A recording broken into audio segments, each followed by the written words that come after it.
Di dalam gereja, di dalam komunitas, apa yang terjadi ketika suatu kelompok manusia membiarkan Allah memerintah dan membiarkan Allah menjadi Tuhan dalam hidup seseorang dinyatakan atau seharusnya dinyatakan di hadapan semua orang.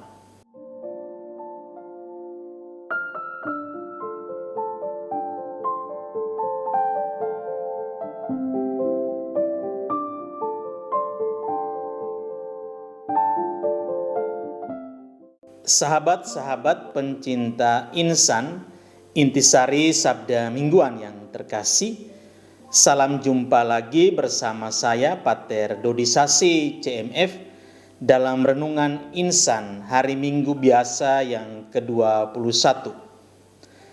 Bacaan yang akan kita renungkan pada hari Minggu biasa ke-21 ini dari Injil Matius bab 16 ayat 13 sampai 20. Dalam Injil hari Minggu ini, Yesus bertanya tentang siapa yang menurut orang-orang adalah dirinya. Kata orang, siapakah anak manusia itu? Setelah mengetahui pendapat orang-orang, ia ingin mengetahui pendapat para muridnya.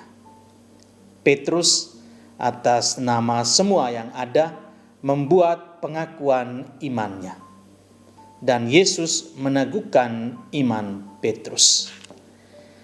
Percakapan antara Yesus dan Petrus menerima berbagai penafsiran dan bahkan penafsiran yang berlawanan dalam berbagai gereja Kristen. Dalam gereja Katolik, percakapan ini menjadi dasar bagi primat Petrus. Karena itu tanpa mengurangi arti penting teks ini, baiklah kita menempatkan dalam konteks Injil Matius, di mana dalam teks-teks lainnya, kualitas-kualitas yang sama yang diberikan kepada Petrus hampir semuanya juga diberikan kepada orang-orang lain.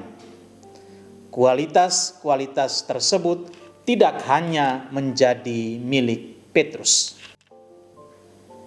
Selalu baik untuk mengingat bahwa Injil Matius ditulis pada akhir abad pertama untuk komunitas orang-orang Yahudi yang telah bertobat dan tinggal di wilayah Galilea dan Syria.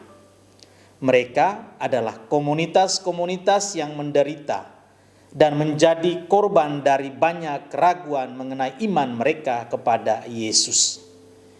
Dan Injil Matius berusaha membantu mereka untuk mengatasi krisis dan meneguhkan mereka dalam iman kepada Yesus Sang Mesias yang datang untuk memenuhi janji-janji perjanjian lama.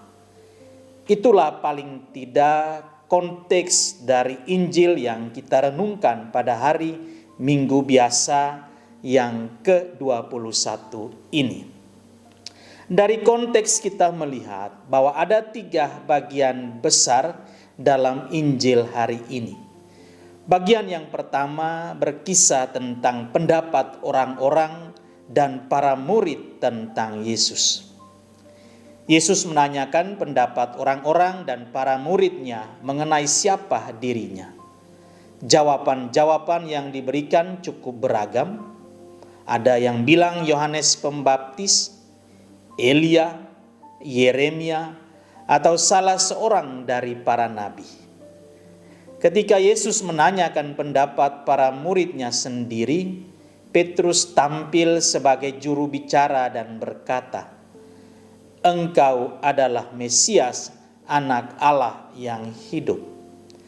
Jawaban Petrus berarti bahwa ia mengakui dalam diri Yesus penggenapan nubuat perjanjian lama, dan bahwa dalam diri Yesus kita memiliki wahyu definitif tentang Bapa bagi kita. Bagian yang kedua adalah tentang jawaban Yesus kepada Petrus. "Berbahagialah engkau Petrus." Yesus menyatakan Petrus sebagai berbahagia karena ia telah menerima suatu wahyu dari Bapa. Dalam hal ini juga, jawaban Yesus bukanlah sesuatu yang baru. Sebelumnya, Yesus telah menyatakan kegembiraan yang sama kepada para murid, karena mereka telah melihat dan mendengar hal-hal yang sebelumnya tidak diketahui oleh siapapun. Ia juga telah memuji Bapa karena telah menyatakan Anak kepada orang-orang kecil dan bukan kepada orang-orang bijaksana. Dan bagian yang terakhir, bagian yang ketiga dari Injil ini adalah 3 tugas yang diberikan Yesus kepada Petrus. Petrus menerima 3 tugas dari Yesus. Yang pertama, untuk menjadi batu karang. Petrus harus menjadi batu karang, yaitu ia harus menjadi dasar yang kokoh bagi gereja, sehingga pintu-pintu alam maut pun tidak pernah dapat menguasainya. Dengan kata-kata Yesus kepada Petrus ini, Matius memberikan dorongan kepada komunitas-komunitas di Syria dan Palestina yang sedang menderita dan menjadi korban penganiayaan, untuk melihat dalam diri Petrus seorang pemimpin yang dapat menjadi tempat mereka menemukan dukungan dan yang menjadi dasar bagi mereka dalam kaitannya dengan asal-usul mereka. Tugas yang kedua bagi Petrus adalah menerima kunci kerajaan. Petrus menerima kunci kerajaan untuk mengikat dan melepaskan, yaitu untuk mendamaikan orang-orang satu sama lain dengan Allah. Perhatikan bahwa di sini sekali lagi kuasa yang sama untuk mengikat dan melepaskan diberikan bukan hanya kepada Petrus, tetapi juga kepada para murid yang lain dan kepada komunitas mereka sendiri.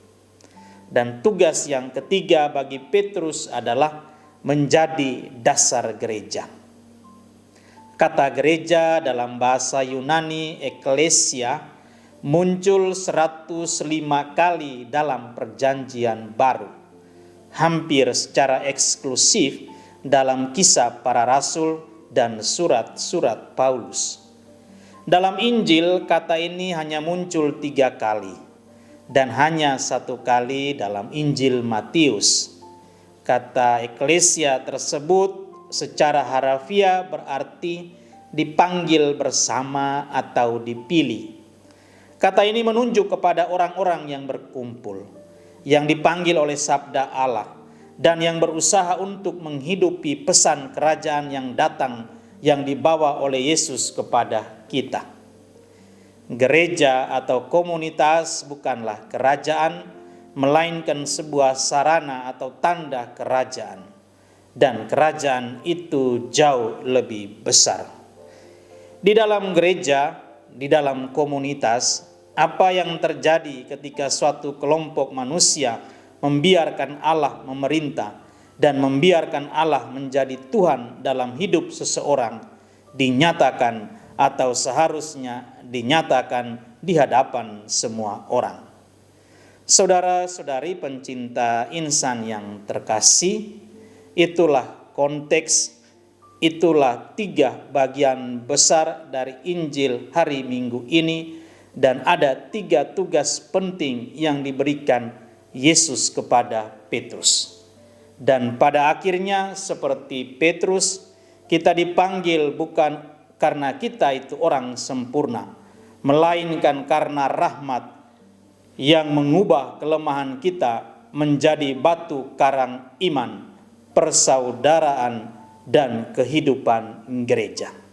Semoga sentuhan bacaan-bacaan suci terkhusus Injil yang kita renungkan pada hari Minggu ini menguatkan siara kemuritan dan iman kita pada Yesus. Tuhan memberkati.